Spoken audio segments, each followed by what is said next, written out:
disturbing new details this afternoon about an alleged plot to attack UFC Fight Night on the lawn of the White House, where about 100,000 people, including President Trump, gathered on Sunday. This plot, thankfully, was thwarted after the U.S. Secret Service and FBI uncovered messages discussing the plan. But the investigation is active and ongoing because there are still suspects at large, we are told. As of now, 5 people throughout America, West Virginia, California, Nebraska, Ohio, they're facing charges, including conspiracy to murder and conspiracy to commit an offense against the United States. Federal charging documents just released claim that the suspects plotted to kill government officials and others. One document reads, quote, "The co-conspirators discussed using drones to drop explosives on the north side of the White House to create panic and funnel event attendees toward locations where the co-conspirators would have snipers prepared to kill certain high-value targets. The co-conspirators' murder plot appears to have been motivated by their anti-government ideology." As for specifics on that anti-government ideology, court documents indicate that some of the group, quote, may share some Christian-based, unquote, ultra-religious ideology. One of the suspects allegedly said he wanted to target a U.S. senator because that senator had, quote, taken money from the pro-Israel lobby and supports them. CNN's Brian Todd has the latest on the investigation, plus more of the concerning details of this plot. An energetic, crowded UFC event at the White House, with President Trump in attendance, members of Congress and VIPs, all potential targets of an alleged planned attack using drones and snipers. And according to the Secret Service, there are still suspects on the loose. According to a federal law enforcement official and criminal complaints obtained by CNN, a group of alleged online extremists planned and coordinated an attack at Sunday night's UFC fight on the White House lawn in order to, quote, jumpstart a revolution in the United States. But they were thwarted. It was a serious threat. It was an active plot, and it's ongoing. According to a criminal complaint, the plan was to, quote, stage a demonstration on the north side of the White House, then detonate drones over the arena, forcing the attending crowd to evacuate, where the group would act as snipers to conduct shootings of the members of the crowd and HVTs, high-value targets, including, quote, both wealthy people and politicians.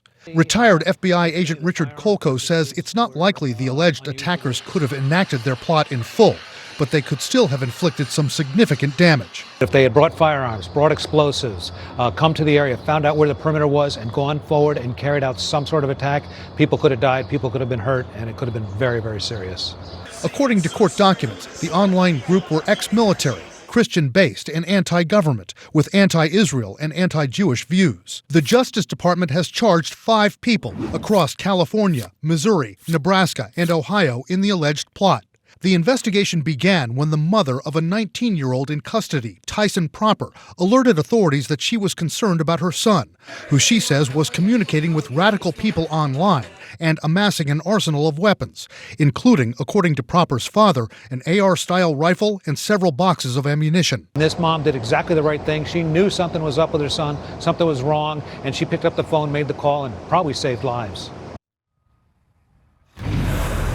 The charges include conspiracy to murder and conspiracy to commit an offense against the United States. Now, as for the one defendant, Tyson Proper, the criminal complaint does not say that he purchased any drones, but it says he did purchase multiple firearms and ammunition. Tyson Proper has not yet entered a plea. CNN has reached out to a public defender listed for him. Jake? All right, Brian Todd, thanks so much. Let's discuss with CNN Chief Law Enforcement and Intelligence Analyst John Miller and former CIA counterterrorism official Phil Mudd. John, this was not a lone wolf attack plan. This appears to be highly coordinated, even including these messages where snipers where they should be placed, where the drones should be launched. How concerning is this, and how close do you think they were to pulling it off? Well, extraordinarily concerning. And ironically, I speak of all the things I learned from Phil Mudd when we were working at the FBI at the same time, which is, how do you measure these plots when they come in? There's people in the chat room, they're talking big about taking action. What you measure is intent versus capability. So you get a lot of intent in these very specific chat rooms where they're talking about operationalizing this multi-level attack.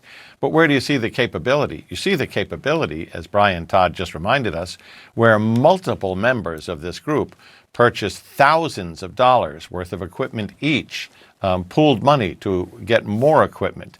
plotted escape routes, thousands of rounds of ammunition, multiple high-powered weapons.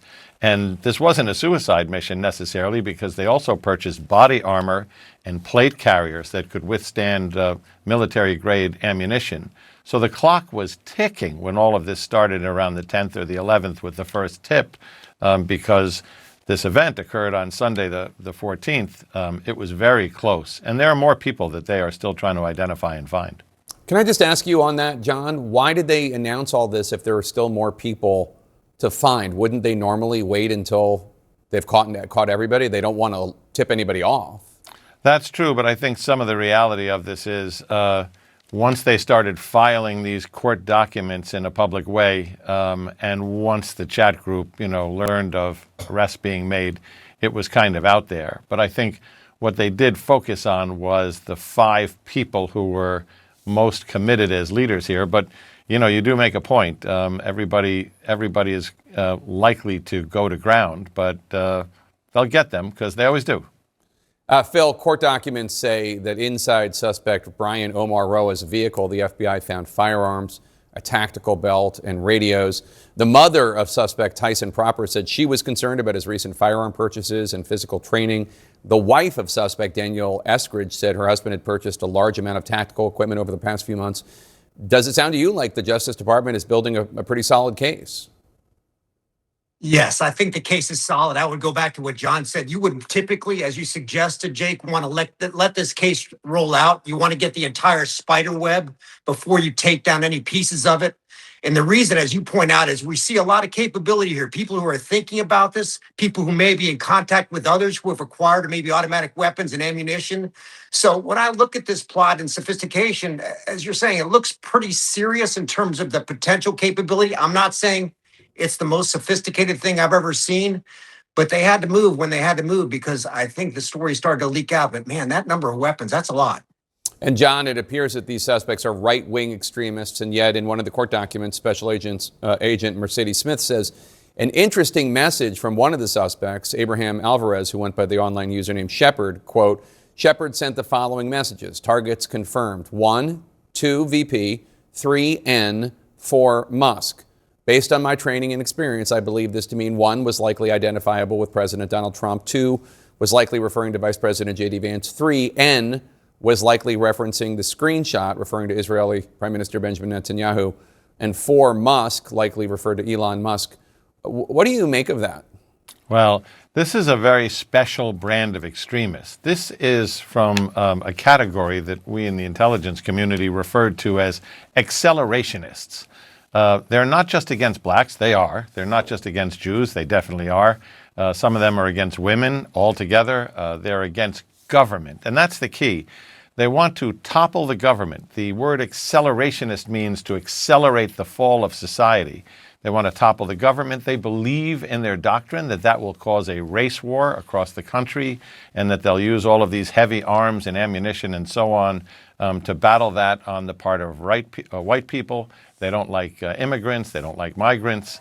And I'll remind you, because we went through this together, Jake, recently we had that attack by 2 very young accelerationists, another 19 and 18-year-old at the San Diego Islamic Center, where they had their 70-page manifesto and so on. So what we were seeing is the kind of high-profile event that they thought would cause the government to react, for society to react, and that this could have been a catalyst.